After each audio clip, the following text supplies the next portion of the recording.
Hello friends, welcome to kitchen with सेज। केम छो? सेज वरना जय जिनेन्द्र। हवे आजे आपणे बनावीशुं मेथीनी भाजीनुं आटियुं अथवा तो लोटियुं। गुजरातीमां आपणे शुद्ध गुजरातीमां लोटियुं बोलीए छीए अने आटियुं पण कहेवाय छे एने। तो मारा वाला दर्शक मित्रों समझी ज गया हशे हुं शुं कहेवा मांगु छुं। एनी माटे आपणे शुं जोईशे झटपटथी हुं तमने जणावी दઉં છું। एना इंग्रेडिएंट्स जोईशे आपणे मेथीनी भाजी, 1 वाटको मेथीनी भाजी अने थोड़ी कमथी कोरिएंडर कोथमीर नाखेली छे। कोथमीर ऑप्शनल छे, जो तमारी पासे ना होय तो पण चालशे, तो पण नाखवानी एनी अंदर जरूर नथी, खाली मेथीथी पण बनावी शको छो। मैं 2 चमचा जेटला चणानो लोट लीधेलो छे। अंदाजित चणानो लोट लेवानो छे, વધુ લેવાઈ જાય તો પણ વાંધો નથી અને ઓછો લેવાય તો પણ વાંધો નથી। મોડા લીલા મરચાં લીધેલા છે અને આજે આપણે એને પાણીમાં નહીં પણ છાશમાં બનાવશું। તો હવે આગળ શું કરવું એ તમને ઝડપથી જણાવી દઉં। ચણાના લોટને છાશની અંદર નાખીને મિક્સર ગ્રાઇન્ડરથી એને ચર્ન કરી લેવાનું છે, એટલે ચણાનો લોટ સારી રીતે એની અંદર પડી જાય। અને હવે આને કઈ રીતે વઘારવું એ તમને આગળની પ્રોસેસમાં બતાવું છું। તો ચાલો આપણે ઝડપથી જોઈ લઈએ। એક પેન લઈને એની અંદર મેં 2 ચમચી અંદાજિત તેલ લીધેલું છે। તેલ થોડું આવે એટલે ગેસની ફ્લેમ મીડિયમ રાખવી। તેલ થોડું આવે, તેલને પાણી મિક્સ ના થવું જોઈએ, ધ્યાન રાખવાનું, નહીં તો એના છંટકા આપણી ઉપર ઉડીને આવશે ગરમ। હવે પાણી આવી રીતે નાખી દીધું છે। આની અંદર મેં મેથીની ભાજી, કોરિએન્ડર અને લીલા મરચાં પણ આની અંદર મેં નાખી દીધા છે, જેથી કરીને ધોવાઈ જાય। ગેસની ફ્લેમ ધીમી કરીને જ પાણીવાળી વસ્તુ નાખવી।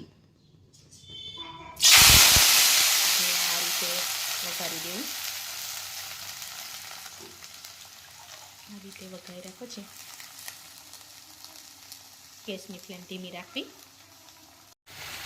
આવી રીતે વઘાર્યા પછી ભાજી હલાવી લેવું આવી રીતે।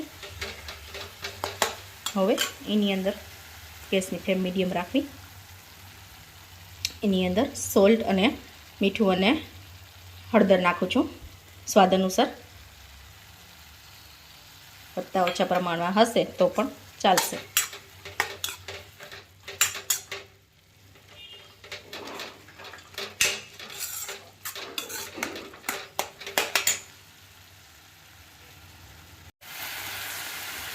गैसनी फ्लेम धीमी कर नाखूँ छूँ 2 मिनिट माटे।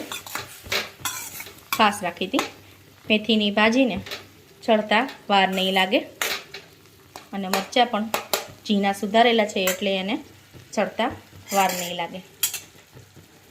मीडियम फ्लेम करीने धीमे धीमे मैं छाश अने चणानो लोट बेव भेगो एड करेलो छे। आनी अंदर पाणी नाखवानी जरूर नथी, धीमे धीमे आ रीते पोर करता जवुं आनी अंदर।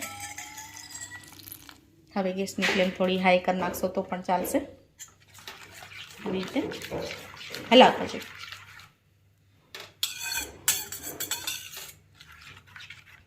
जोई शको छो आ रीते गैसनी फ्लेम हाई कर देवी।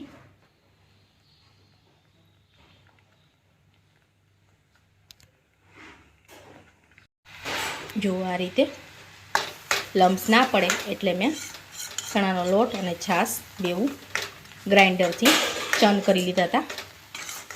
हवे आवी रीते फास्ट फास्ट हलावतुं जाऊँ, जेथी करीने आपणुं प्रोपोर्शन थोड़ुं ठीक थई जाय एवुं लागे त्यां सुधी थोड़ुं हलावता रहीए।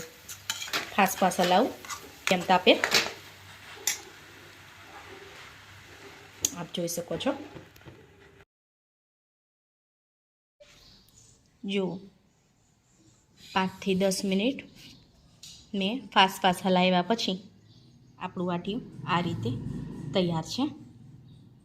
आने तमे छाश वगर खाली पाणीमां पण बनावी शको छो अने जो तमारी पासे दही होय तो दहीथी पण बनावी शको छो। जो दही नाखो तो थोड़ुं पाणीनुं प्रपोर्शन नाखो एनी अंदर। अत्यारे मैं आनी अंदर खाली छाश नाखेली छे। लाल मरचांनी जरूर नथी, मैं लीलुं मरचुं एनी अंदर एडुं छे।